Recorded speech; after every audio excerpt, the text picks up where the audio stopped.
푸른 물고기 오아시스 그리고 이제 영화 마라톤 얘기 한번 해봅시다. 안녕하세요. 안녕하세요. 네, 장애인들의 자립생활에 대해서 같이 공부해보고 관련하는 우리 전문가분들, 당사자분들 네, 인터뷰도 하고 있는 더자립 채널 대전광역시 장애인재활협회 TV입니다. 세대별로 우리 30대 대표 김병석 선생님 잘 부탁드리겠습니다. 우리 이제 40대 대표 오영진 대표님 위조원 협동조합 공동대표이십니다. 그다음에 50대 대표 유은선 선생님 오셨어요. 공공연히 밝혀지네요. 네. 50대. 네, 50대입니다. 그래서 오늘 장애인 복지 정책 50년 장애인재활협회가 설립된 지 70년이 넘었거든요. 72년째인가 지금 그럴 거예요. 네, 70주년 행사를 했었고 네, 그리고 대한민국의 장애인 복지라는 일을 하기 시작한 건 한 70년이 넘었고 장애인 복지 정책이라든가 서비스라든가 이런 것들이 이제 논의됐다. 이런 건 한 50년 정도가 된 것 같아요. 50년 정도의 장애인 복지 서비스의 변천사. 장애인 복지 중에서 가장 먼저 얘기될 건 장애인 등급제 얘기가 나올 수밖에 없을 것 같아요. 장애인 등급제가 폐지된 지는 이제 몇 년 안 됐죠. 얼마 안 됐죠. 네, 얼마 안 됐죠. 투쟁했던 그런 것들도 머릿속에 스쳐 지나가기도 하고 그렇습니다. 네, 그런 얘기까지도 한번 하게 될 것 같은데요. 함께 울고 웃었던 영화와 드라마들을 통해서 우리가 사례를 같이 나눠보고 또 그 시대를 같이 막 우리가 살아낸 세 분들의 이야기도 같이 들어보고 이러려고 합니다. 그래서 법과 스크린 속에서는 그런 패러다임의 전환이 어떻게 이루어졌는지 한 시간 동안 함께 나눠보겠습니다. 그래서 첫 번째로 이야기해 볼 것은 1981년 협회가 생긴 거는 1954년 이제 막 이제 전쟁이 끝나고 나서 뭐 사실 어떠한 기반도 없을 때 그때는 주로 장애 아동에 대한 이제 문제들이 많이 있었어요. 아주 환경이 열악하고 영양도 나쁘고 전쟁이나 기타 기근이나 이런 걸로 인해서 중간에 장애가 되신 분들도 많이 있었고 1981년에 심신장애자 복지법이라는 것이 이제 만들어진다. 그래서 국가가 법적으로 이제 책임을 이제 지겠다. 뭐 이렇게 얘기가 된 거죠. 그래서 이 법에는 장애인의 보호와 구호에 초점이 좀 맞춰져 있었다. 사실 사회복지 자체도 초기에는 보호와 구호에 초점이 좀 맞춰져 있었죠. 그리고 1987년에 가서야 장애인 등록 사업이 이제 막 시작이 될 만큼 뭐 통계도 전혀 없고 80년대에도 그랬었어요. 장애인 복지에 대한 이야기들이 막 나오기 시작한 건 88년 큰 이벤트가 있었기 때문이죠. 그렇죠. 네, 그 88년 예, 요때쯤 88 울림할 때는 네, 저는 경기도 광명이 아니고 서울에 있었네요. 서울에. 특수학교를 가야 됐기 때문에 네. 그때만 해도 대전에 특수학교인 중고등학교가 없었어요. 그래서 초등학교 졸업하고 본의 아닌 유학을 가야 했었습니다. 네, 기숙사가 있는 학교에서 있었고요. 87년도에는 아마 그 우리나라에도 크게 학생 운동들 맞아요. 있었잖아요. 중학교 때는 제가 막 그때 최루탄 경험도 했었습니다. 네, 제가 이제 근육장애인인데 잔디회라는 어떤 그 모임이 있었어요. 잔디회가 어디서 온 거냐? 일본에서 왔습니다. 일본에서 와서 제가 그때만 해도 저는 근육장애인이라는 정체성이 없었어요. 그냥 나는 홍역을 앓다가 지체적 장애인이 됐나 보다. 나는 그냥 소아마비인가 보다 이렇게 살았는데 같은 소아마비를 갖고 있었던 다른 학생들이 친구들이 야 너는 아닌 것 같아. 너는 좀 이렇게 우리하고 다른 것 같아 라고 얘기를 했는데 그때만 해도 저한테는 장애에 대한 정체성이 없었어요. 그랬는데 그 서울 수도권에 있는 대학생분들이 제가 있었던 명회학교라는 데에 이제 이렇게 봉사활동도 오고 그런 시간들이 있었는데 그분들을 통해서 잔디회를 알게 됐고 잔디회가 어느 날 서강대학교에서 이렇게 큰 모임을 한다. 그래갖고 제가 한번 그 언니를 따라간 적이 있었는데 그날 최루탄 맛을 봤네요.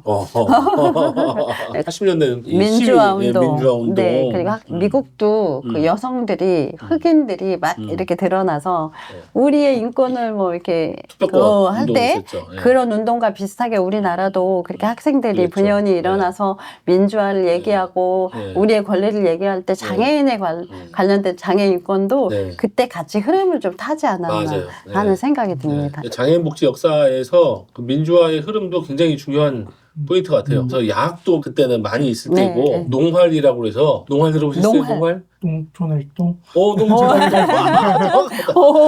낮에는 농사 같이 도와주고 저녁에는 야학 활동하는 거 농활이라는 게 많이 있었는데 민주화 교육 같은 것들도 많이 이루어지고 그래서 아마 이제 다 집에만 있던 장애인의 바깥 활동이나 권리나 이런 것들도 이렇게 수면 위로 좀 땡겨오는 그런 효과도 있었다고 그래요. 저는 중학교 네. 때 저희 선생님이 네. 지금도 기억하는 수학 선생님이 문 걸어 잠그고 네. 통기타로 한대수 노래 좀 알려줬었습니다. 그게 운동권이어서 네. 노래가 금지곡이 됐었거든요. 그런 노래를 가르쳐 주시기도 해서 무서울 때인데 그때 무서울 때죠. 그래서 아무 얘기도 얘기하지 네, 말아라. 네. 그러고서 노래를 가르쳐 주시고 했던 기억이 아침 이슬도 했었고 그때. 네. 예. 올림픽이 끝나자마자 패럴림픽을 해야 되니까 그래서 장애인에 대한 뭐 복지 뭐 이런 것들이 사실상은 뭐 거의 없다가 국가가 이게 보니까 무슨 올림픽은 유치해왔는데 패럴림픽은 또 뭐야? 장애인 올림픽이라는 게 있네? 그럼 선수는 어디니? 선수가 어딨어요 그때 장애인 선수가. 그래서 갑자기 선수를 만들어내. 전국에 흩어져 있던 불황의 시설 같이 있던 것들도 시설을 막 갑자기 만들어내고 그럴 때인데 그러니까 갑자기 장애인 단체들을 막 만들어내기 시작해서 사실은 1차적으로 봤을 때 첫 장애인 단체나 장애인 복지 단체들이 부흥하는 첫 번째 단계. 아무것도 없다가. 아무것도 없다가. 뭐 그때는 장애인들은 집에서 나오지 말아야 될 존재 같이. 맞아요. 지금 네. 오영진 이사님 말씀해 주신 것처럼 80년대 이전에 아무것도 없다가 정답이에요.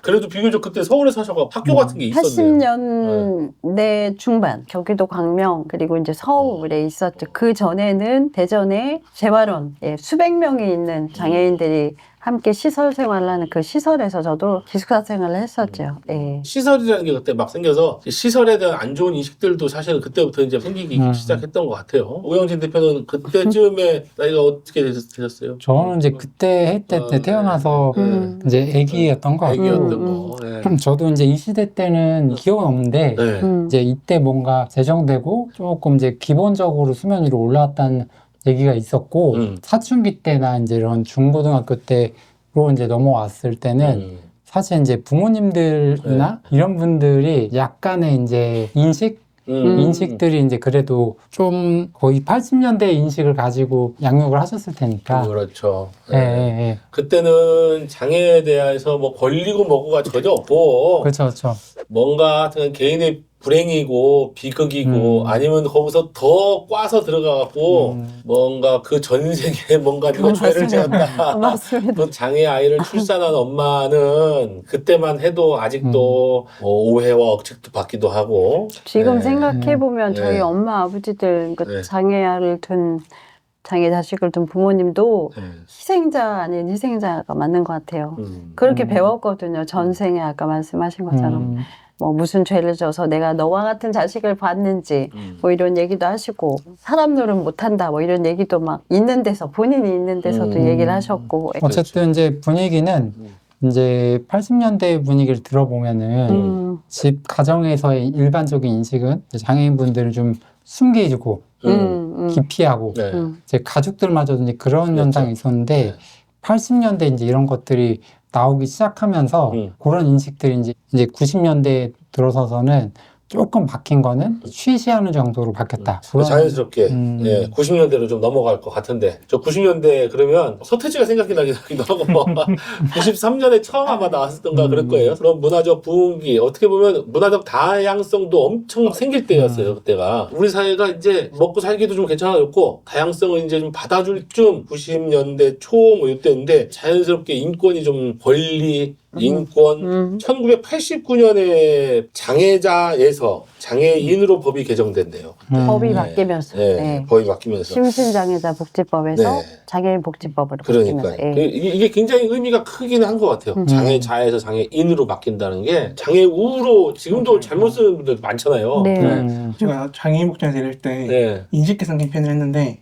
제일 먼저 넣는 게 그거였어요. 네. 장애자, 장애우에서 뭔가 장애인으로 바뀐 거를 그냥 저희 좀 젊은 세대나 장애인이 당연한 걸로 아시는데 네. 저희 부모님 세대만 봐도 장애우라는 말 되게 많이 쓰시더라고요. 권익문제연구소가 생길 즈음이었던 것 같아요. 장애우 권익문제연구소 생기고 아주 신선한 활동들을 많이 하고 하다 보니까 텔레비 앵커가 장애우라는 얘기도 미디어의 힘이 엄청 했던 것 같아요. 다시 한번 말씀드리면 장애우보다는 장애인으로 쓰는 게 맞다.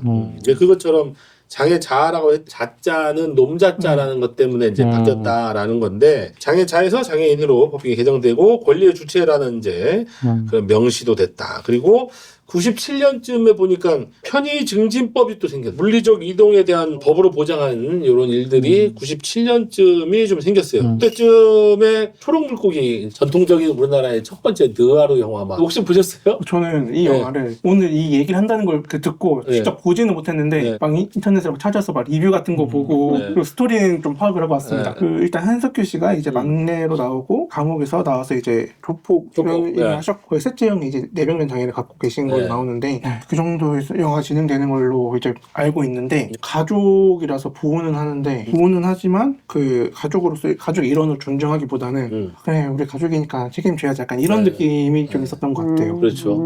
그 안에 그 형이 뇌병면 중증 뇌병면이었던 게 아예 기억도 안 났었거든요. 그러니까 장애에 대한 인식이 저도 그때는 없었던 거예요. 가족의 뭔가 짐 같은 그런 느낌으로 영화에서도 좀 표현이 됐고.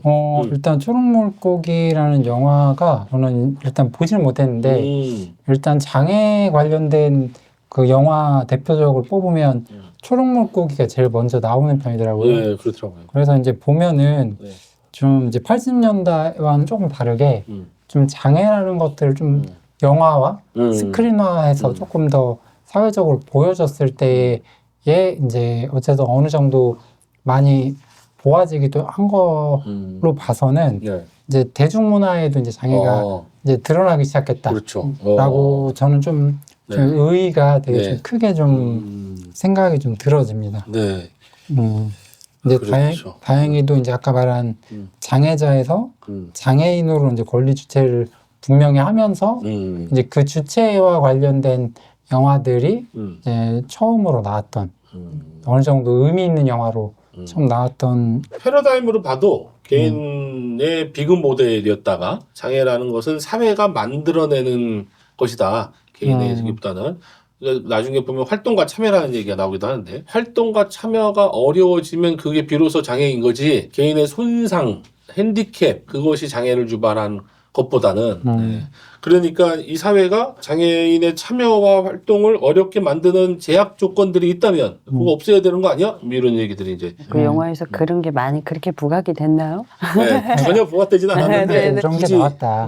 영화까지 나왔다. 이제 나오기 시작했다. 가족원에 장애인이 있을 수 있다 이런 것도 보여주는 이게 청년 영화기도 하거든요. 90년대 청년의 비극적인 어떤 모습 같은 게 약간 기성세대가 청년들을 착취하는 그런 모습으로 평가되기도 하더라고요. 맞아. 한석규가 꿈이라고 했던 게 가족들이 식당을 하는 게 꿈이었다. 맞아요. 그게 나오죠. 좀 변변한 식당을 좀 했으면 좋겠다 그랬는데 마지막 장면이 그렇게 식당을 해요. 장면. 맞아요. 거기에 전체가 앉아서 이렇게 두런두런 밥을 먹는데 엄마 옆에 뇌변면 장애인 형이 또 있어요. 있어요. 마지막에. 그렇게 대중 매체에 나왔다는 게 의미가 좀 있는 건 같아요. 그 시절쯤에는 지금 어디서 뭐 하고 있었어요? 지금 이때쯤에요. 90년대 후반. 90년대 후반이요.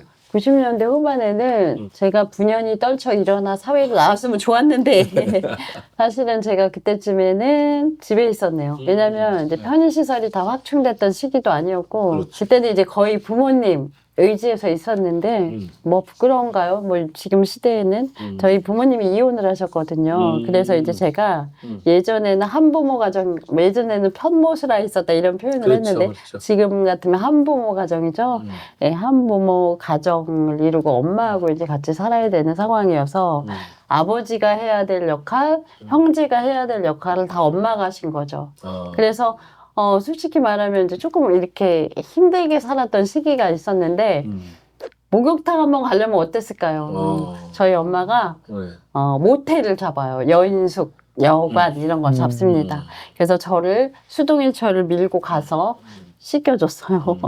그리고 왜냐면 한 2시간, 3시간 대시를 하면, 그 안에서 잠을 자든 뭐 씻든 상관이 없으니까 그렇게 씻고 엄마가 다시 씻긴 다음에 그 다음에 다시 집으로 나오기도 했었고, 대중 목욕탕에 한번 가면 또 정말 이벤트가 따로 없죠. 모든 사람의 이목이 다 주목이 되고, 예, 그래도 저희 엄마 꿋꿋하게 휠체어 밀면서 이렇게 다니셨는데, 그때는 되게 사람들의 이목이 여전히 뭐 90년대 후반이다 하더라도 예, 그랬던 부분이 있었고, 남동생이 결혼을 해야 돼서 제가 혼자 분가해서 나오는 또 사건이라는데 예, 그런 일도 있었습니다. 근데 왜냐하면 제가 맞이고 밑으로 남동생이 둘이 있는데 그 남동생 둘도요 준장애인이에요. 무슨 말이냐면 제가 장애를 갖고 있는 형제가 하나 있으면 그를 둘러싼 그와 함께하는 형제들도 준장애 내지는 이제 그런 경험을 하죠. 그래서 내가 나와야 분가가 되어야만 동생들이 결혼을 할 수 있을 것 같더라고요. 그래서 저는 그때 분가에서 나오고 그 다음에 이제 남동생들이 결혼을 하고 그런 일들이 저에겐 있었네요. 90년대 하면 와 엄청 그 뭔가 좀 발전됐을 것 같은데 그것도 IMF도 그때 있었네요, 우리나라. 네, 네, 네. 97년 IMF. 급변의 시대, 이제 뭔가 법도 만들어지고 편의증진법도 막 생기고 등등 했지만 여전히 좀 취약했다. 네. 이렇게 정리는 할 수 있을 것 같아요. 다니면서 별로 들어갈 수 있는 식당을 많이 못 받고 거의 남동생이 등에 업혀서 입식 아니고 좌식 테이블에 앉아서 밥을 미안해 해가면서 먹었던 기억도 많고 노래방 같은 데 가더라도 지금 노래방 있잖아요 지금도 네. 비디오방이라고 아시는 거죠? 네, 비디오방. 근데 비디오방도 있었거든요. 네, 있었죠. 그럼 저희 남동생이 휠체어를 밀고 그대로 진입할 수는 없었어요. 네. 뭔가 한 번은 들리거나 안기거나 네. 업히거나 네. 이래야 되는. 그래서 편의 증진법이 생겼지만 그때 그렇게 자리 잡고 있지 못했던 초반기라서 대부분은 턱이 있고 단차가 있고 계단이 있고 엘리베이터 없고 뭐 그랬던 시대였던 것 같습니다. 맞아요. 네. 저도 갑자기 생각이 나네요. 이제 93년 네.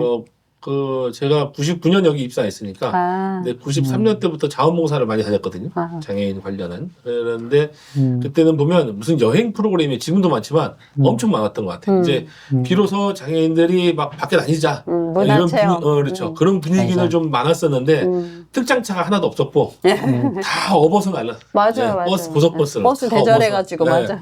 다. 야, 지금 생각해보면 그렇게 무식한 일이 없는 거예요. 야, 그 사고 나면 어떡하려고 그러는지 생각해 아찔하네요, 진짜. 그 사고 났으면 다 못 나오는 거예요. 네, 다 휠체어 장애인들이 맞아요. 싫어서 날렸으니까 네, 맞아요. 그 안에서 그냥 못 내려오죠, 뭐. 그래요. 네, 그때 90년대 후반만 해도 하여튼 그렇다. 근데 대중문화에 하여튼 장애인이 이제 좀 시민의 구성원으로서 나오기는 시작했다. 그런 의미는 이미 있고. 네네.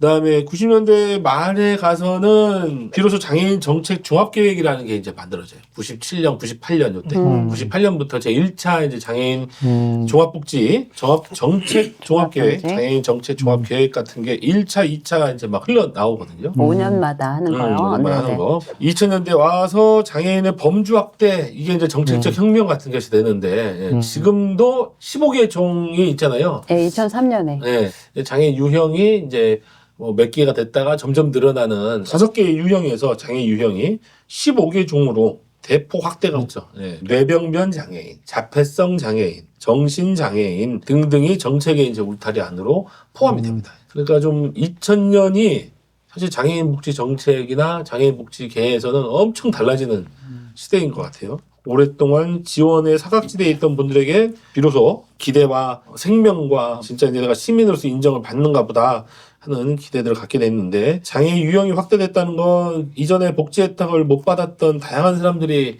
비로소 이제 국가로부터 지원을 받을 수도 있고 그 다음에 권리로서 인정받기 시작했고 사회가 책임을 져야 된다는 것들을 사회 저변에서 복합적인 시선으로 보기 시작한 것이다. 이렇게 좀 볼 수 있을 것 같고요. 특히 2000년 초반에는 아주 중증 장애인들이 이제 막 쏟아져 나왔어요. 이동권 투쟁을 막 시작한 게 2000년 초반이죠. 네, 그래서 지하철 점거 시위 같은 것들이 이게 거의 이제 장애인 자립생활 이념에 의해서 이제 생긴 운동인데 네, 그 얘기 좀 그게 이제 해주세요. 미국의 에드 로버츠라는 뭐 그 장애인 자립생활의 아버지다라고 알려진 그분이 이제 일본으로 전파를 했습니다. 예, 장애인 자립생활 이념을. 그래서 일본을 통해서 우리나라로 경유해서 들어와요. 그래서 우리나라 2001년도, 아니 2000년도에 제1호 장애인 자립생활 센터가 피노키오 우리 이웃 장애인 자립생활 센터라고 이게 두 개가 생기는데 그때부터 이제 맨 먼저 장애인들이 들고 일어난 권리가 이동권이었어요. 맞아요. 이동을 해야만 뭘 먹든지 뭐 그렇죠. 누굴 만나든지 그렇죠. 일을 하든지 교육을 받든지 하기 때문에 예, 이동권을 이제 들고 일어나게 되었죠. 네. 이동권은 생명권이다 이렇게 슬로건이 있던 게 네, 기억이 네, 나네요. 네. 네. 지하철 노선 그 밑으로 휠체어 갖고 들어가고 쇠사슬 그렇죠. 묶고 맞습니다. 거의 뭐 죽음을 불사하고 투쟁을 하게 돼서 지금은 너무 당연한 일이지만 휠체어 장애인들이 전철을 탄다는 게 근데 그때는 리프트도 없었고 엘리베이터는 아예 없었고 그래서 아예 못 다니는 그런 시대열이었다. 요때 또한 이제 영화로 우리가 또 가보면 어마어마한 영화가 또 나오죠. 오아시스. 그래서 이제 오아시스가 2002년 그 여성 그 주인공 문소리 배우. 문소리. 네. 진짜 장애인인지 아닌지 모르겠다. 그분이 뭐 그 영화 찍기 위해서 한 달 정도 그 시설에서 같이 생활을 했다 뭐 이런 얘기도 있었어요. 그런 얘기도 예. 너무 실감나게 장애인을 표현을 했다. 근데 한편으로는 너무 과하게 표현했다는 또 비평도 있었는데 아주 그 전에 비해서 장애인에 대한 표현이나 아주 직접적인 서사, 생활상 이런 것들이 좀 나왔던 영화로서 오아시스가 좀 사회에 큰 짱돌을 호수에다 던진 것처럼 파문이 어마어마했었어요. 아주 중증 뇌병변 여성 장애인이 한 명 나오고 설경구가 남성 이제 나오는데 그 설경구도 사실 사회적 약자이고 소수자이고 뭐 이런 사람은 나오고 배운 것도 별로 없고 좀 어떻게 보면 무식하기도 하고 소외 된 사람으로 나오는데 이 둘의 사랑이 이제 나타나는데 성관계하는 이제 상황도 이제 묘사가 되고 사람들도 충격을 좀 받기도 하고 여성 장애인의 성 이런 것들이 받아들이기가 좀 어려웠던 그런 시대 같아요. 네. 맞아요. 그때는 그냥 여성 장애인의 성 자체를 거론하기에도 약간 터부시되는 예, 그런 사회이기도 했는데 이제 그냥 저는 개인적으로 제가 여성 장애인이잖아요. 그래서 그 입장에서 볼 때는 여성 장애인 너무 이렇게 무능력하고 오면 받아들이고 가면 그냥 보내야 되고 그런 너무 예, 무능력함을 그대로 그냥 보여준 것 같아서 좀 그 부분은 아쉽지만 그래도 그 시기상에 예, 그렇게 그 여성 장애인의 성이라는 어떤 이야기를 그 매체에서 특히 이제 그런 어떤 작품에서 다뤄졌다는 거는 의미가 되게 있다라는 생각이 들었습니다. 네. 혹시 두 분은 오아시스 보신 적 있나요? 네, 본 적은 있는데 보셨네. 네. 어떻게 보셨네요? 네. 근데 뭐 보면서 약간 그런 생각은 들었어요. 이제 어떻게 보면 이제 제 주변 친구나 뭐 선배나 네. 이제 이야기 들어보면 그냥 약간 오아시스처럼 그 집안에 이제 어느 정도 격리돼서 이제 뭐 지내던 분들도 이제 실제로 몇 분 계셨었고 또 하나는 이제 좀 사랑 같은 것들을 하잖아요. 네. 그런 것들 하는 것들이 사실은 이제 장애인들끼리도 좀 우리들이 힘들지 않겠냐. 거기서 말하는 사랑 행위. 네. 그러니까 이제 뭐 그런 것들이 이제 우리들은 좀 어렵지 않겠냐라는 그렇죠. 생각도 사실 이제 젊을 때라 이제 갖고 있다가 네. 이걸 보면서 이제 사실 장애인분들도 조금 느끼는 바가 있지 않았나. 약간 당사자들도. 네. 이제 우리가 좀 더 삶의 그렇죠. 주체로 더 적극적으로 나서서 할 수 있구나라는 생각도 이제 문득 들고 이제 이런 일상적인 거 어떻게 보면 당연한 사람으로서 당연한 그렇죠. 활동들인데 네. 이런 게 이제 사회에 나왔다고 충격이었다. 이제 이런 것들도 사실 네. 이게 충격일 정도였구나. 우리의 일상이. 그렇죠, 그렇죠. 그래서 우리는 일상인데 그렇죠. 그들한테는 충격이구나. 그렇죠. 네, 그래서 이제 좀 그런 것들을 보면서 되게 좀 신기했던 기억이 좀 있습니다. 오아시스가 한바탕 장애인을 모성적인 존재로 비춰오던 더군다나 여성 장애인까지 더 수동적인 존재로 비춰오던 것에 대한 파문을 한번 일으켰고 그때부터 뭔가 고삐가 좀 풀리기 시작한 것 같아요. 뭔가 이제 비로소 기차가 돌기 시작해서 이제 삐걱대던 게 이제 마라톤이 또 나오죠. 이제 영화 마라톤 얘기 한번 해봅시다. 간단히 말씀드리면 자폐성 장애인 초원이의 도전을 따뜻하게 그려내면서 이제 마라톤을 막 뛰는 거죠.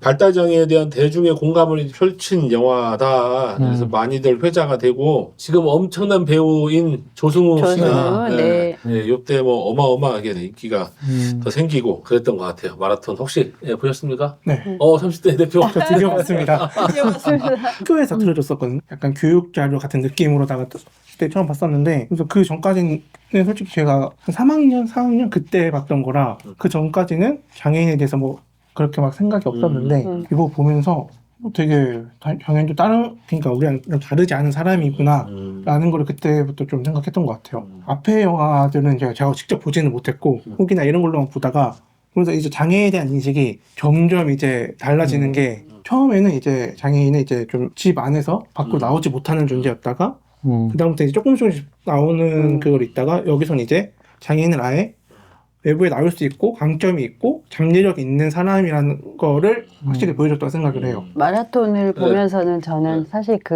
조승우 배우가 연기했던 발달장애인의 엄마 김미숙 배우에 좀 더 주목을 했던 것 같아요. 저는. 근데 물론 그때는 제가 뭐 엄마 나이 또래라고 할 수는 없겠지만 이렇게 바라보면서 이제 그냥 그 아이의 늘 대변인이 돼줘야 되고 보호자가 돼줘야 되고, 그 아이가 맞아야 될 문매를 엄마가 다 맞잖아요. 이렇게. 그러면서 지체장애를 가진 저는 사실 제가 항변했거든요. 저는 이건 부당합니다. 이건 차별입니다. 뭐 이런 얘기를 했는데 발달장애를 갖고 있는 우리 그 장애인 분들은 정말 그런 부분에 있어서 자기 어떤 그 권리 이런 것들을 주장할 수가 없고, 의사소통도 불편하니까 스포츠랄지 뭐 예능이랄지 예술이랄지 이런 것들로 재능을 갖고 있는 본인임에도 불구하고 부모가 내지는 뭐 이렇게 가족원이 도와줘야 되는구나 뭐 이런 생각들을 좀 많이 했던 것 같습니다. 네, 그리고 이제 마지막으로 이제 마라톤이 어떻게 보면 좀 장애인을 되게 따뜻하고 아름답게 그린 또 천년하지 않았을까. 네, 주연으로 이제 내세워서. 맞아. 약간 네. 아름다워 보이게 뭔가 감동 스토리.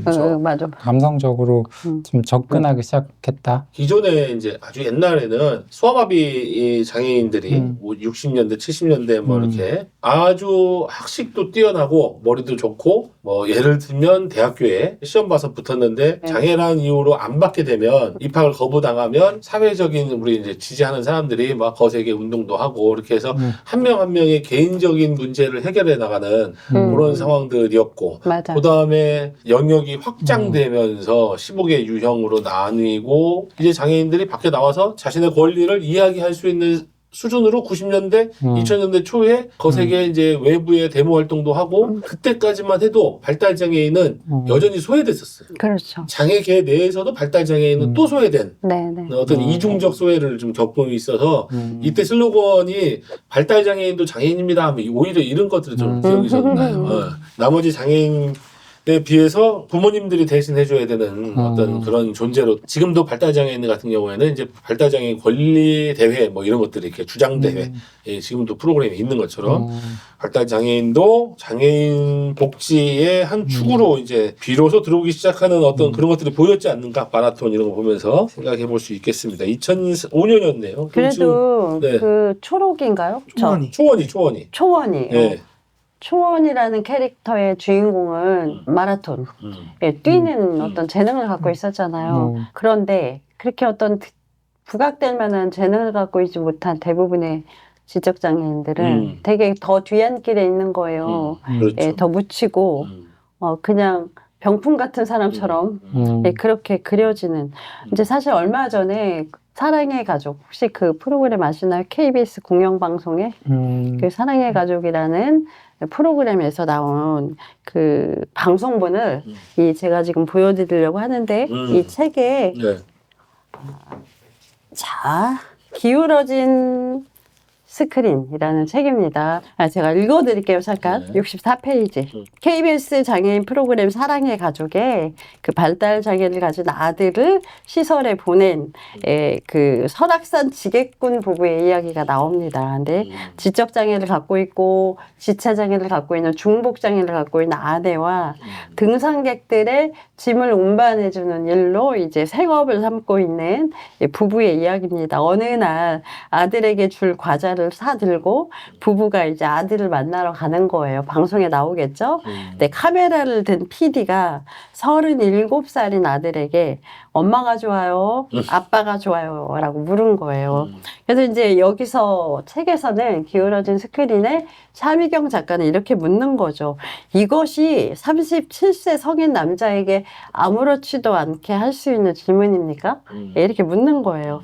그래서 이 가족이 그런 일을 겪지 않도록 지역사회와 관련 단체가 어떤 일을 해야 되는지 그걸 물어야 되는데 그래야 됐는데 그렇지 않기 때문에 그 작가는 굉장히 그 부분이 불편하다 이렇게 표현을 하고 있습니다. 네. 그리고 대부분의 장애에 대해서 이렇게 얘기하는 거죠. 장애와 좌절을 딛고 희망을 노래하는 내지는 꿈을 그리고 네. 예, 희망을 노래하고 예, 누군가의 무엇이 되어주고 내지는 기적을 만들고 예, 어떤 이런 장애에 대한 이런 대중 그 미디어의 표현은 지양되어야 된다라는 예, 내용의 글이 실려 있습니다. 네. 장애인 극복 스토리 좀 그만했으면 좋겠다. 진짜. 제발. 네. 도대체가 장애인은 극복돼야 될 것, 극복되고 성공 안 하면 안 되는 그런 존재로 그러면 또 한 번 우울해지는 거예요. 초원이 다리는 100만 불짜리 다리니까. 네. 그렇게 표현이 많이 됐어요. 미국의 영화에서는 레인맨 그때 이제 한참 전에 레인맨, 나왔던 영화인데 레인맨에 더스틴 나왔던 호프만. 더스티 호프만. 네, 네. 네. 거기도 자폐성 장애인인데 네. 엄청난 그 기억 능력이 있는 걸로 나오고 그래서 서번트 증후군. 그렇죠. 네네. 네, 도박하는 거에서 네. 다 외우고. 숫자를 외우고. 네, 그러니까 자폐성 장애가 있으면 또 그건 또 무슨 천재로서 극복이 될까? 그런 극복이나 겪어내야 될 것, 수정해야 될 것, 그것이 아니면 뭐 어때? 보통이 뭔데? 뭐 이런 거가 좀 생각해야 될 것 같은 그냥 살면 얘기들이. 안 되나요? 그러니까 그냥 살면 안 된다는 것 자체가 네 그런 얘기들이 좀 2000년대 중초반 후반 있었습니다.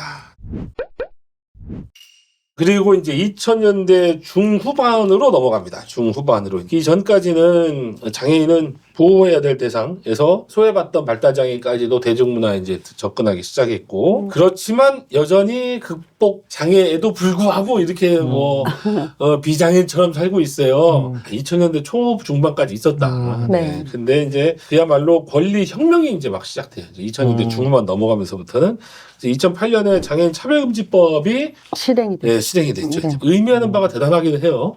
이 사회를 그때는 뭐 이게 크게 바꾸겠냐 싶기는 했는데 그래도 의외로 많이 바뀌기 시작했고 오영진 대표님이 하시는 일 중에 하나 그냥 보통 가게에 진입 경사를 만들고 아마 그런 흐름에서 나왔을 텐데 좀 이따 그런 얘기도 해주시면 좋겠고 2011년에 장애인 활동지원법 진짜 어마어마한 일이 맞습니다. 일어났어요. 장애인한테 돈을 준다고 장애라는 이유로 돈을 준다고 장애인이 밖에 활동을 한다고 누구 한 명이 나라에서 돈을 주면서 따라붙어서? 붙는다고 네, 이거는 상상도 못하는 정말로 그런 시대가 왔어요. 그래서 활동지원제도는 시설이 아닌 지역사회에서 국가의 도움을 받아서 이제 자립을 그 마라톤이 나왔던 2005년도에 교통약자 이동 편의법도 만들어졌네요.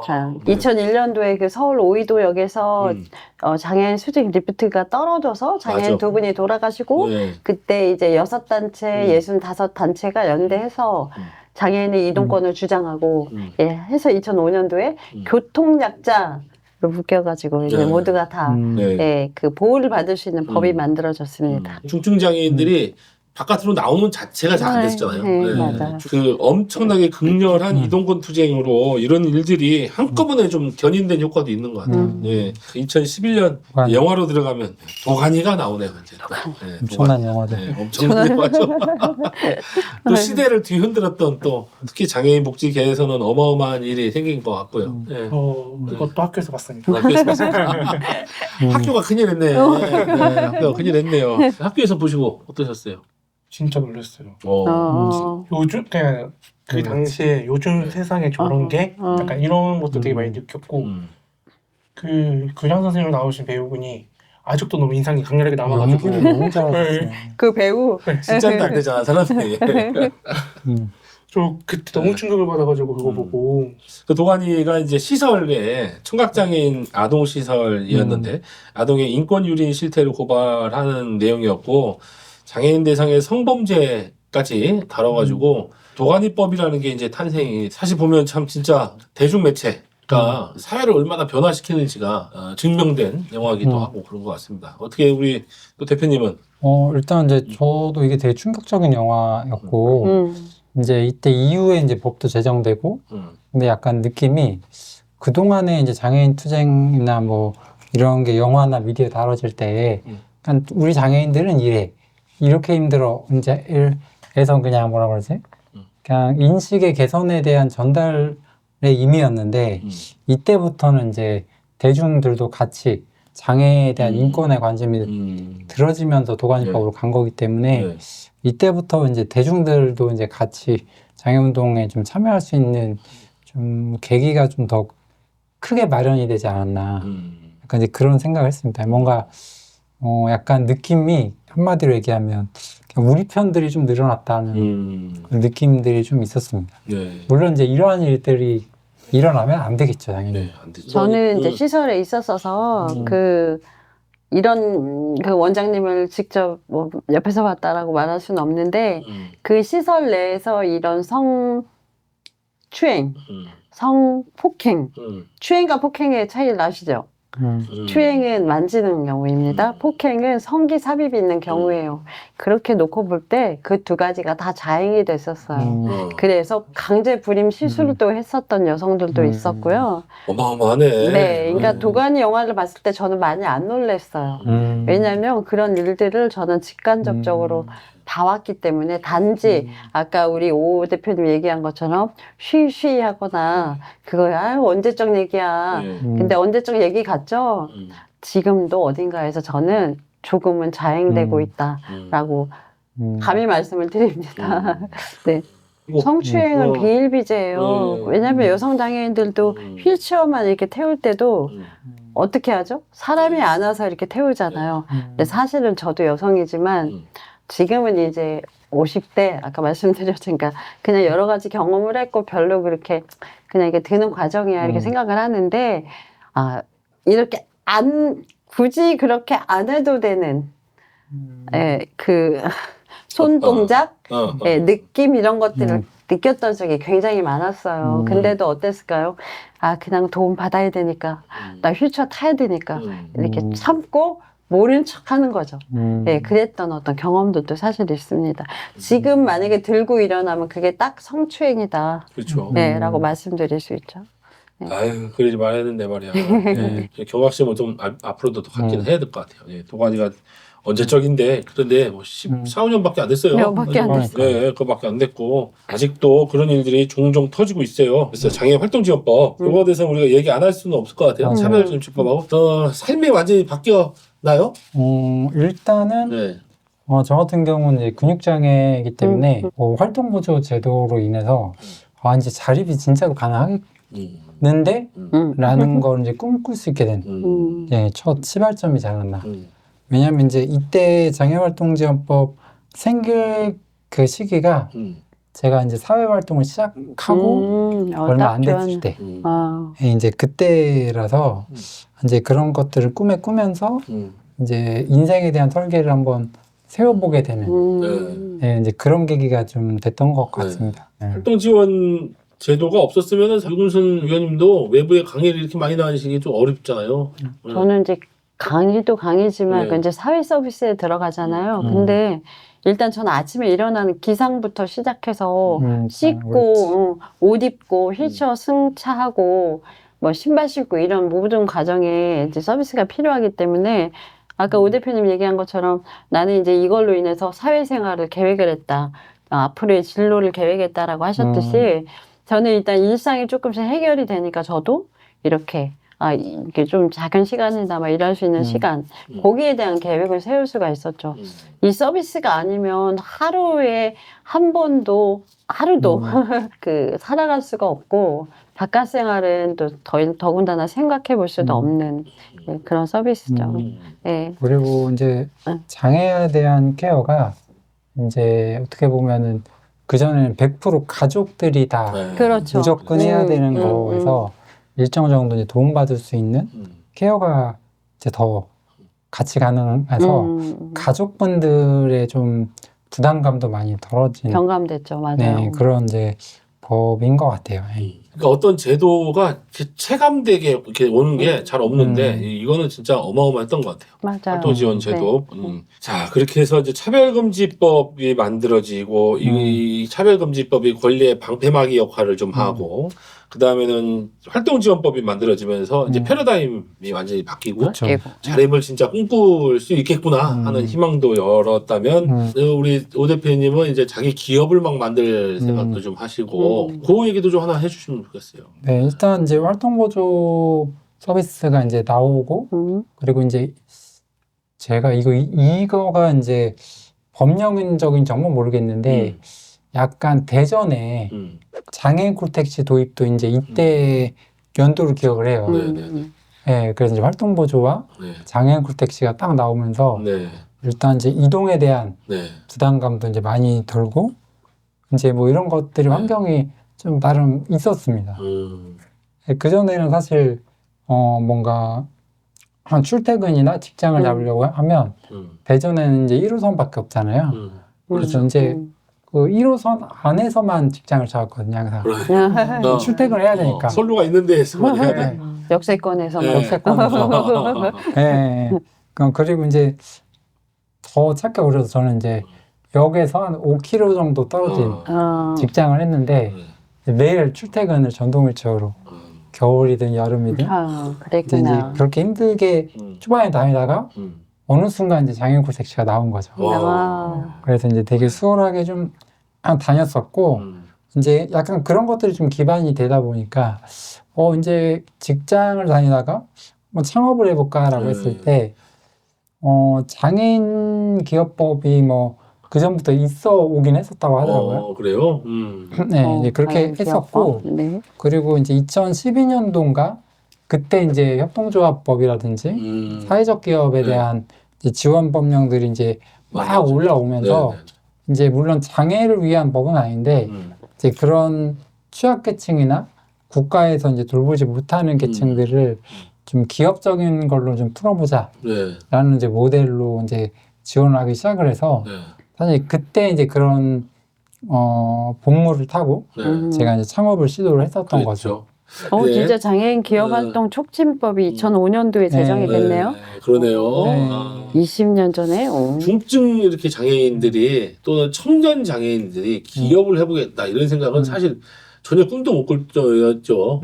그랬는데 일단 이동이 가능하게 됐고, 그 다음에 이 사회적 경제라는 게 취약계층이나 누구나 기업의 방식으로 뭔가 사회 문제를 해결해보자가 같이 시너지를 이루는 이때 좀 많은 활동 지원, 뭐 이동에 대한 전환, 그리고 이제 기업이나 이런 것들 창업에 대한 이제 그런 이야기들이 나오면서 좀 더 이제 좋아졌던 것 같고 이제 드라마로 한번 넘어가 봅니다. 도가니가 지나간 후에 2년 다음에 굿닥터라는 또 드라마가 또 나오네요. 저는 미국판을 봤었어요. 맞아요. 원작. 네, 원작. 원작은 좀 봤었는데 생각해보면 크게 기조는 바뀌지는 않았던 것 같아요. 자폐성 장애를 가지고 있는 뭔가 서번트 신드롬, 어느 특정 분야에서는 엄청난 능력을 가지고 있는 그 사람이 그 의사로서 활약을 한다. 근데 뭔가 장애가 있다. 뭐 이런 거였으니까. 그래도 우리가 좀 평가를 해볼 수 있는 건 그 전에 초원이 다리는 100만 불짜리 마라톤에서는 달리기 하다가 희망을 보여주고 그런 것을 좀 저변에 알리는 정도였다면 이제는 장애인이 사회에 기여할 수도 있다. 그 정도의 전문가가 될 수도 있다. 네, 그래서 이때쯤에 이제 발달 장애는 장애계에서도 또 한 번 차별받는 존재로 인식돼서 우리도 장애인이다 이렇게 얘기했다고 그랬는데 이때 부모님들의 삼보일배나 이런 것들이 그래서 뭐가 생기냐면 2014년에 발달장애인법, 지원법. 발달장애인에 대한 맞춤형 지원 체계가 이제 마련이 되기 시작합니다. 최근까지도 한 10년이 됐는데 발달장애인 영역에서의 제도 변화가 진짜 좀 전 느껴져요. 관심과 변화가 많이 많아지고 있는 것들이 느껴지고 발달장애인에게 맞춤형 돌봄을 지원하는 24시간 돌봄, 긴급 돌봄 뭐 이런 사업들이 시범사업, 본사업 확대가 되고 있거든요. 2015년 요즈음 14년 우리가 잘 받아들이긴 하는 것 같은데요. 뭘 만들긴 잘 만들어요. 그러니까. 유지 보수가 좀 힘들어서. 자, 그 그리고 큰 사건이 하나 또 생깁니다. 이제 장애인 등급제 폐지. 네, 2019년 7월. 슬로건 같은 게 좀 기억나네요. 장애인은 소가 등급이 아니다. 소가 아니다. 우리가 A 플러스가 아니다. 하긴 참 우리가 그런 분들한테 빚졌어요. 그 데모 투쟁 맞습니다. 네, 했던 분들한테. 네. 일단은 여기 네. 이제 다들 아시는 것처럼 일단 패러다임이 좀 바뀌긴 한 것 같아요. 네. 그냥 이제 일단 지원을 해주거나 이제 아니면 뭐 일상생활을 도움을 좀 준다거나 이제 그렇게 했다가 이제 개인별로 맞춤화된 복지들을 해주겠다라는 이제 정책적으로 이제 등급제 폐지되고 그런 것들은 이제 잘 된 것 같아요. 네. 근데 이제 하지만 이제 우리가 받아들이기에는 이제 예산이 네.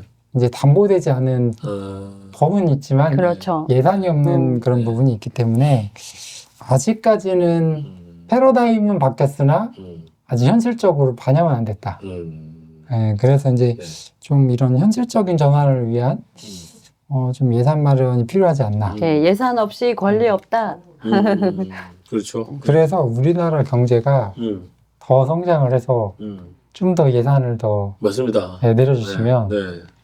좀 좋을 것 같다는 생각 많이 근데 경제가 하고 좋아져야 있습니다. 돼요. 2019년 바야흐로 이제 2020년이 넘어가는 시음에 등급 제도가 폐지가 되고 그야말로 이제 행정 중심 또는 공급자 중심 마인드에서 등급이 3등급이면 어디까지 서비스가 되고 4등급은 안 되고 요 점수제로 했던 것들이 바야흐로 폐지가 됩니다. 예산이 반영 안 되는 아쉬움은 있지만 패러다임이 바뀌는 건 시사하는 바가 크니까 큰 의미가 있습니다. 요때쯤에 탈시설 로드맵이 또 발표가 돼요.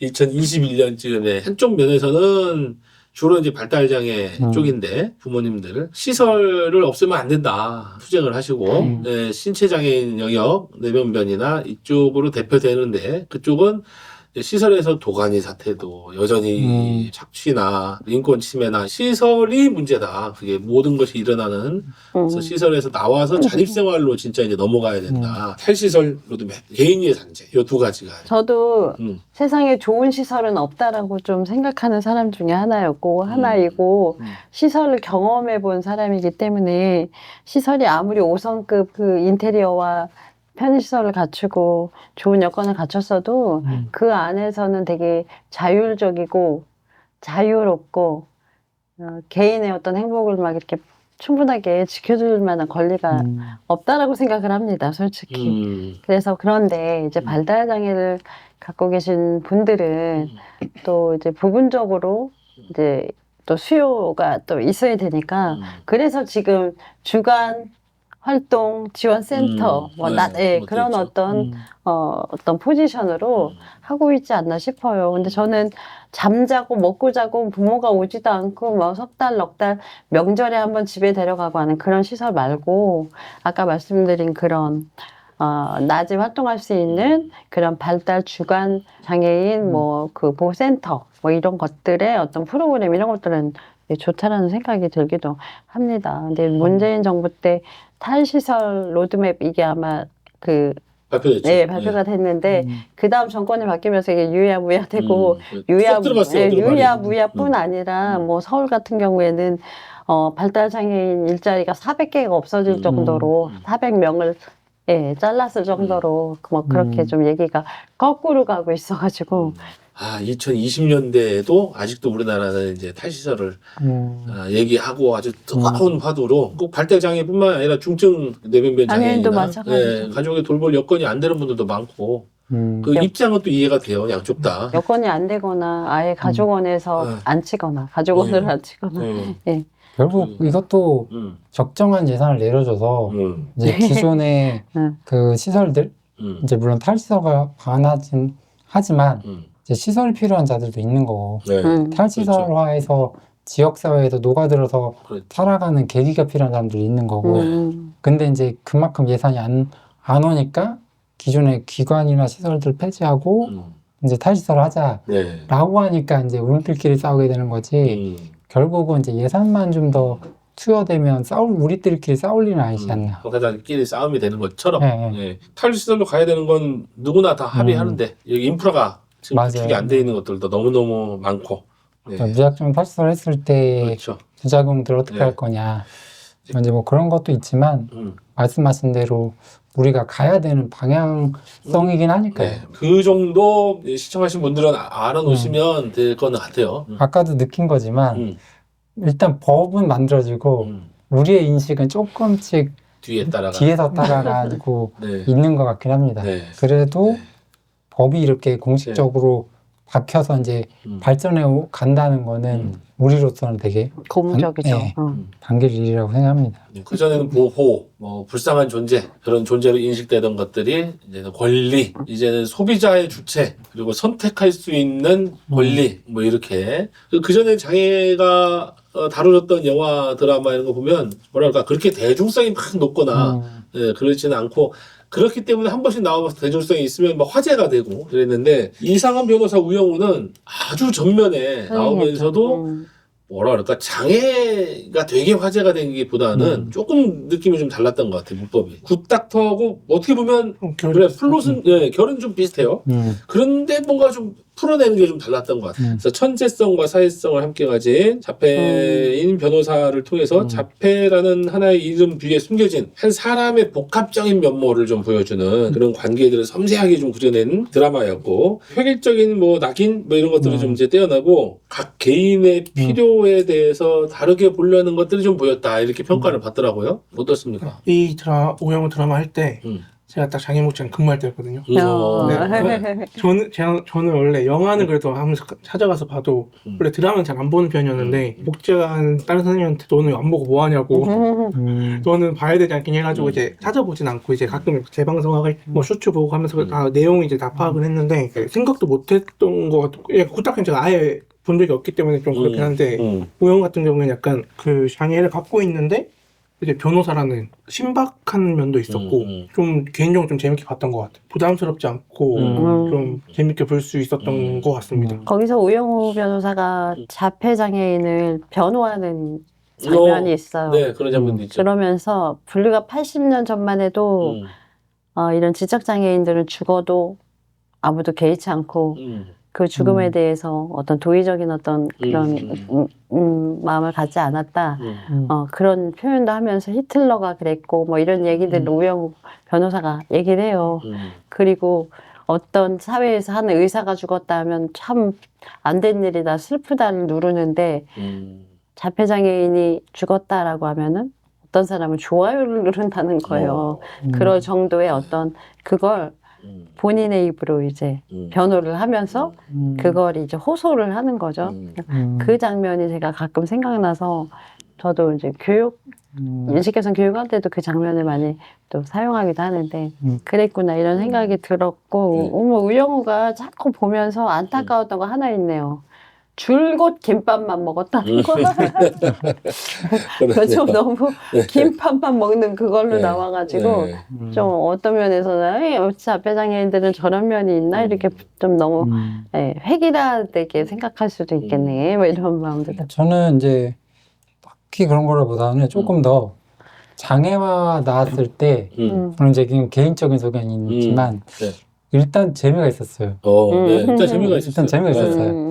그래서 이제 굿닥터나 이제 물론 이제 개인적인 그런 거지만 굿닥터는 왠지 잘 안 보게 되긴 했었는데, 우영우는 이제 꼭 장애와 관련된 사람이 아니더라도 되게 많은 사람들이 봤었고 좀 흥행했다는 거, 그게 좀 다른 지점이긴 했던 것 같고, 그리고 또 하나는 제 기억이 정확하게 금액이 기억이 안 나는데 제작비가 엄청 많이 쏟아부어서 만든 걸로 알고 있거든요. 특히 이제 뭐 고래 관련된 그렇죠. 영상이나 그래서 야, 저만한 예산을 장애와 관련된 영화에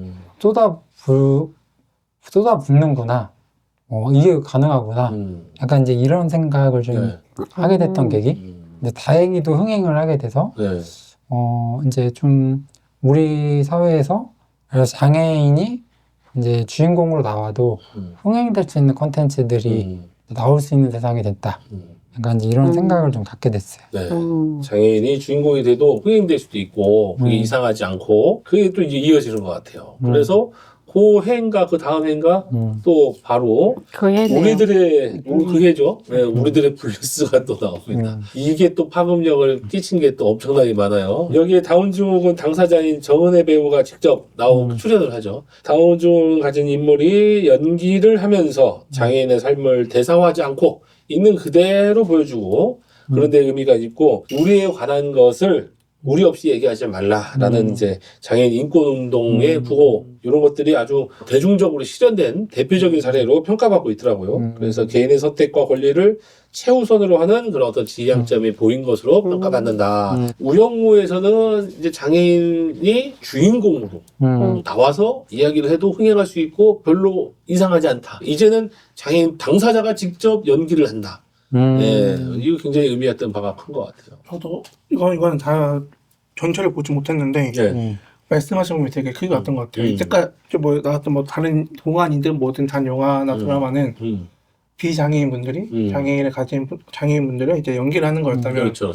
여기는 아예 장애가 있으신 분께서 직접 나오셔서 그런 걸 하시는 게 결변이 많이 확대가 되지 않았나. 이제 그 동안은 이제 뭐 장애 관련된 이야기를 하더라도 이제 비장애인분들이 하시다 보니까 약간 좀 제3자의 약간 그런 이제부터는 다른 유퀴즈나 다른 프로에 나와서 하시는 분이 작가이나 다른 걸로 활동하신다고 미술가였나 네. 그렇게 활동 작가로. 화가. 네. 여러 분야에서 활동하시는 걸 보고 저런 분들도 있으셨구나. 내가 그건 좀 많이 무관심했구나라는 걸 그때 많이 느끼게 돼서 많이 반성했습니다. 네. 반성까지 하셨는데. 반성하는.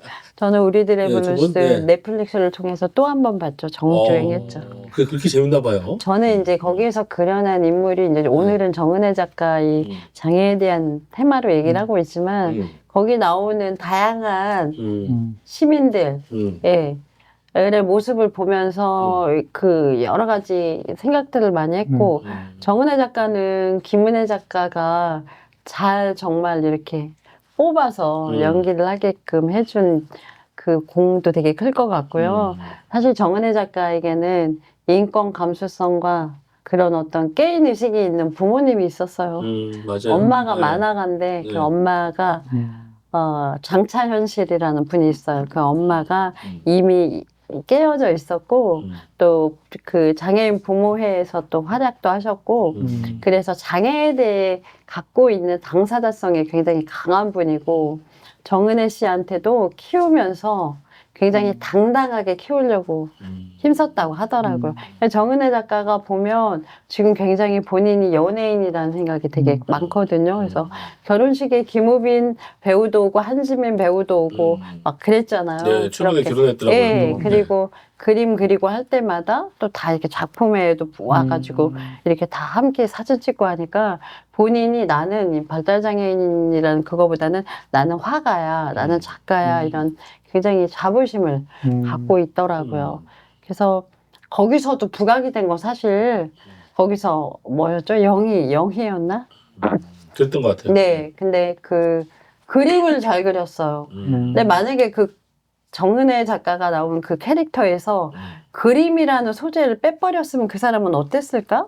그런 생각을 저도 했었어요. 왜냐하면 그건 뭐냐면 어떤 장애인 캐릭터를 그릴 때마다 그 사람은 뭘 잘하고 있다는 걸 되게 부각을 시키더라고요. 그래서 네. 약간은 그런 걸로 어필하기보다는 앞으로 나오는 네. 장애인을 함께하는 어떤 작품에서는 네. 그 사람의 어떤 특성보다는 그 사람의 고유성을 살려주는 그런 좀 그림이 나왔으면 좋겠다라는 생각이 들더라고요. 그러네요. 네. 그래요. 뭐 잘하는 게 별로 없는 사람들도 너무 많은데. 그러니까요. 보통 사람들 네. 모든 사람들은 그럼에도 또 장점 관점이라고 또 찾아내려는 노력도 멋있었어요. 네. 이제 이걸 통해서 이제 장애를 가진 많은 배우분들, 배우를 지망하는 사람, 네. 이제 그런 분들한테도 그렇죠. 좀 이걸 맞아요. 기회로 좀 음. 그런 영화 같은데 네. 많이 출연할 수 있는 좀 계기가 좀 더 나오면 좀 더 좋지 않을까. 네. 약간 이제 그런 바램 정도 하면서. 예. 발달 장애인들 뮤지컬 무슨 모임, 그런 동아리, 교육, 자주 모임. 네, 네. 그런 것들도 엄청 많이 생겼어요. 네, 많이 생기면서 장애인이 스스로 연예인이 되는 거는 꿈도 못 꿨던 시절도 있었고 그런데 할 수 있는 것 같아. 뭐 이런 희망도 좀 주고 인식이나 저변을 확장시키는 그런 효과도 있는 것 같고 장애인이 저 뒤에 있다가 이제는 앞에 조금 땡겨 오다가 이게 스탠트맨처럼 누군가 대변에서 이제 직접적인 막 모습을 보이다가 이제는 이제 당사자가 직접 나오는 앞으로, 예. 와 그래. 이렇게 좀 바뀌었구나 한 50년 그러고 보니까 지나가면서 많이 바뀌었네. 우리가 대중문화와 함께 영화와 드라마로도 함께 확인을 해봤습니다. 한국의 장애인 복지 변화, 장애인 복지 정책의 변화 이런 것들 한번 쭉 한번 확인해봤는데요. 처음에는 시혜에서 권리로 또 획일성에서 개인 맞춤으로, 보호에서 자립으로, 그리고 이제는 선택이라고 패러다임에 거대한 전환이 있는 걸 좀 확인을 했고 그런 것들이 면면이 보이는 대중문화와 이런 것들도 확인을 했습니다. 장애인복지 50년사를 보셨는데 한마디씩 하시면서 마무리하도록 하겠습니다. 네, 뭐 저부터 하면 이제 저는 약간 사회복지 쪽에서 활동하기보다는 네. 약간 기업가로 많이 활동을 하다 보니까 그렇죠. 이제 좀 이런 내용들을 뭐 간혹 접하지만 이제 좀 집중화해서 좀 볼 경우가 이제 드물긴 한데 이번 계기를 통해서 이제 좀 이런 법이나 영화나 이런 것들을 보면서 이제 내 일상도 한번 돌아본 계기가 돼서 그냥 좀 재밌었던 것 같습니다. 네. 아, 저는 오늘 이거 하신다고 하셔가지고 이거 관련돼서 뭐 영화 어떤 것도 얘기를 받고 그 얘기를 듣고 막 직접 찾아보면서 제가 지금까지 이렇게 좀 무관심을 했구나. 사회복지사를 하면서도 네, 뭐 장애 분야에서 심지어 일을 했었는데 좀 무관심했구나라는 걸 많이 느꼈고 앞으로는 조금 더 관련돼서 뭐 이번에 뭐 어떤 영화가 나온다 어떤 드라마가 나온다면 조금 더 관심을 갖고 보지 않을까라는 생각이 많이 들었습니다. 네, 저는 30대, 40대, 50대 이렇게 스포트라이트를 비추니까 아 50대도 입을 조금 닫아야 되는데 라는 생각을 아까 했었는데 이렇게 이제 이 얘기가 진행되다 보니 저하고 관련됐던 얘기들 그리고 제가 지나온 시간들이기 때문에 얘기를 좀 적극성을 갖고 하게 되더라고요. 근데 이렇게 또 저도 한번 지나온 시간을 보고 지금 현재를 비추어 보고 하니까 좋았던 시간이었고요. 또 여기 뭐 기업인으로서 사회복지사로서 저는 이제 프리랜서로서 또 이렇게 총장님 현직 일을 하고 계신데 이렇게 각자의 위치에서 또 이렇게 같이 의견을 내보니까 되게 좋은 시간이었습니다. 네. 감사합니다. 네. 인사하면서 마칠까요? 네, 감사합니다. 감사합니다. 감사합니다. 네.